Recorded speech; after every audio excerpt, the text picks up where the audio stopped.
party o lamay. Ang sabi sa Ecclesiastes 7 verse 2, mas mabuting pumunta sa bahay ng namatayan kaysa bahay na may handaan, pagkat dapat alalahanin ng buhay na siya man ay nakatakdaring mamatay. Sabi ni Solomon, kung pipili kayo sa party dito at lamay doon, doon kayo sa lamay. Anong ibig sabihin nun? Pag nagpupunta ka sa patay, naaalala mong mamamatay ka rin. Iyon ang dapat na napala mo. At pag naalala mong mamamatay ka rin, naaalala mo kung paano ka dapat mabuhay. Pinapahiram ka pa ng konting sandali para samantalahin at lasapin natin ang buhay habang hindi pa nagpapantay ang ating mga paa. Naaalala nating pag-isipan ang kahulugan ng buhay.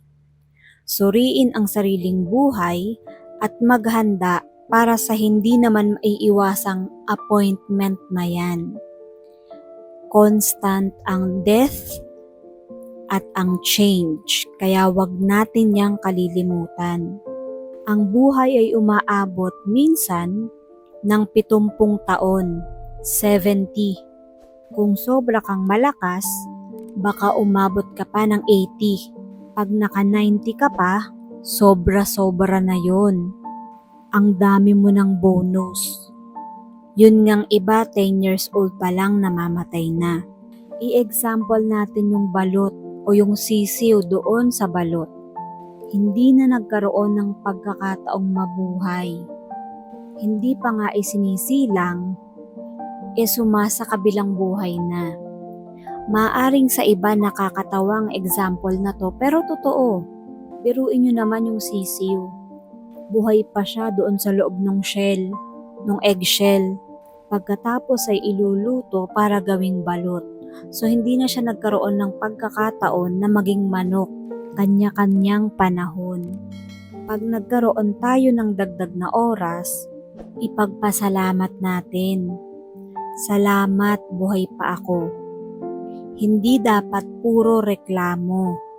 Count your blessings. Ang dami-dami nating dapat ipagpasalamat sa buhay na ito. Maaring nakakaranas tayo ng hirap, pero sino bang hindi?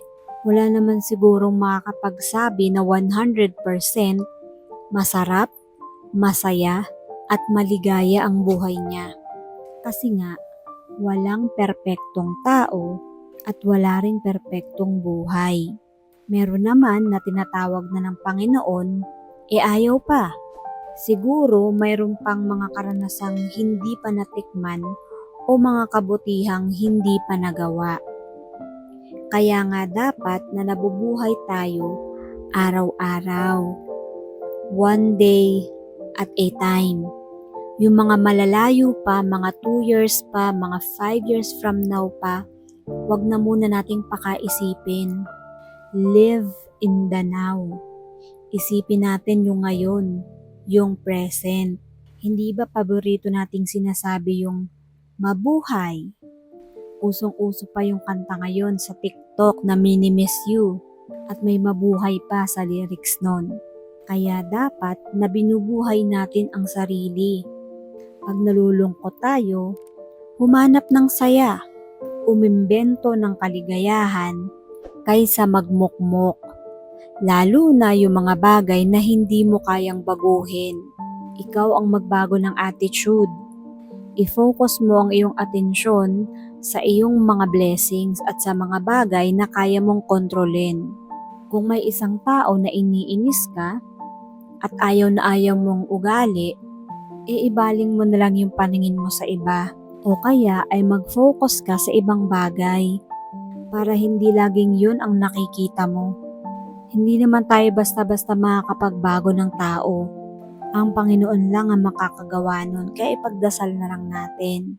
Lasapin natin ang sarap ng buhay at magmarcha ng mainam kung tayo ay gagraduate na at uuwi na sa Panginoon.